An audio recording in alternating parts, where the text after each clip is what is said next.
Hey guys, we've got news for Global on March 31st, and this week the only new unit is going to be Akstar the Return. This is another one of those unfortunate units from the JP server that is just copy paste of existing units, and he's not that great. This is the dark version of the bad breaker template that JP uses, which is Tulian, Edge, Reagan the Return. Well, now we've got Akstar the Return. He's the exact same thing as these previous units, but he's the dark version. Tulian's Earth, Edge's Lightning, etc. This is the dark version. So he's basically just a breaker that doesn't have good breaks. And that's mostly it. He does low damage. His breaks are not good enough, and he does have a big dark imperil. That's his one and only claim to fame is a 145% dark imperil. That's pretty much it. That's that's the whole unit. Yeah. And he costs 42,000. There's no shards in the shop. There are 50 shards on the banner itself. But yeah, if you're a fan of Edge or Reagan and you like dark, I guess Akstar could be decent for you. Yeah, I don't know. His STMR is clothing with it's basically the same thing as Reagan. This is just the JP goes through the laziest unit design during this time period, and now it's all filtering through to Global, which is unfortunate. I would hope Global would have changed things to make it more interesting or more effort put in, but nope, we're getting these terrible unit designs. Anyway, here it is. As you can see, the TMR is just the absolute copy paste of the previous ones. The STMR is just, a copy again, and the unit is just a copy of Reagan, but dark. So if you want a dark breaker that has low breaks, here you go. Here's the vision card. It's again only 70 attack and magic maximum. It's basically a copy of the Reagan vision card because laziness. There you go. We are getting the daily Fragment challenge again, or the Shard Dungeon as it's usually called. It's been 3 months. It's coming back on the last day of those 3 months. So here you go. Make sure you run it every single day. Don't be one of those people, I see on Discord and Reddit that they're stuck at a unit at 5 shards away because they missed a day.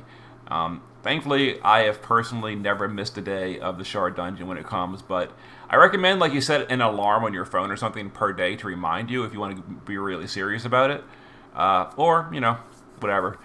But in any case, here is the daily Fragment Dungeon. Again, always nice to see that come back. And we're getting some EX ability and awakening updates, crowns and all. Unfortunately, it just seems like this week is just, a whatever week.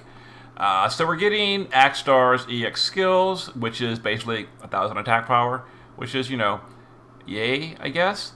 And then his crown abilities, they bring his LB modifier with a Magnus up to 300x, which is way too far outdated. And on top of that, Akstar's LB has really broken frames, and there's no mention of them fixing those broken JP frames. So, Awakened Dragon Akstar, I don't recommend you crown him, but there it is. Why are they giving us these crowns that are the ones we should have been getting, Arden and Noctis? Those are the ones that are due, and they're giving us these terrible ones instead. I don't know. Saul, same problem here. EX3 8000 magic, and then you can crown him to bring his LB with a Magnus ability. You can bring his LB up to 300x, which is out of date. It's too low. What is the point? But there it is. And by the way, keep in mind, Saul doesn't have the chain cap up, so you would have to give him the Magister's gear and the Savior STMR just to make him even thinking about being viable. So yeah, have fun with that. And then Milo is getting some +3 skills. These are just regular awakenings, not crowns. It gives him an ability to imperil water by 135, and then he can do a 72x Waterga. The imperil is nice, but the Waterga, you'll never use this. All you really use is his LB, if you're using him at all. and you're probably not. So, yay for Milo. We're getting part 2 of the return. This is just story, just cutscenes you can watch. You know, the story is interesting, so if you want to watch it, there it is. The card is still not available. That'll be available after the final story update. The final story, and there's 5 of them, as you can see. So, 3 more to go coming in the future.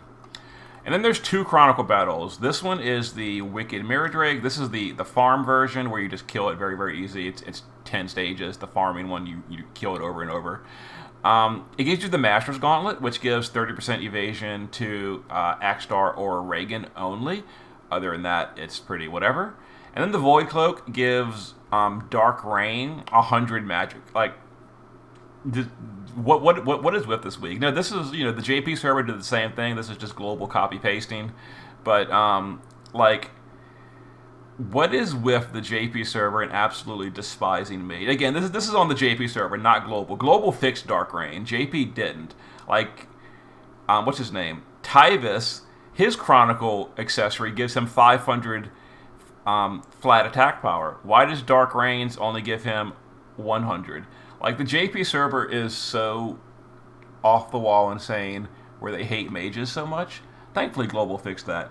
But they didn't fix this. Like, Global should have buffed this to like 500 or something, just like Typus, but they didn't. But whatever, here it is. 55 magic and 100 flat. Isn't that great? And then the EX Chronicle battle, if you want to call it, the Omega weapon, or is it the Omega weapon? I don't know. The Wicked weapon. This is the one where you got to do it in a short time frame. 4 turns or less, 4 units or less. You can do this across 2 different clears if you want to. And then it gives you some riser tickets as well. They did mail all the riser tickets to us because of like the Dark Vision stuff. So everyone should already have an EX3 riser. These extra tickets are going to go into like an overflow box, which has things like Omniprisms and all that, or like Fortisite from the extra box. So it's still worth getting because you'll get some goodies out of that. And as far as the fight itself, it's not that hard. I'll have guides for it on Thursday. But yeah. So overall, pretty dull week. We've got a bad unit, an easy Chronicle, and that's it. There's actually no event at all this week. No event. So Dark Visions is still... No, not Dark Visions. Clash of Wills is still up, so don't forget to go and do Clash of Wills and enjoy your Chromatic Wave. Other than that, if you're pulling for Akstar, I'd have to ask you why, but it's your choice. Go for it if you want to. And that is the news for the week. See you guys next time.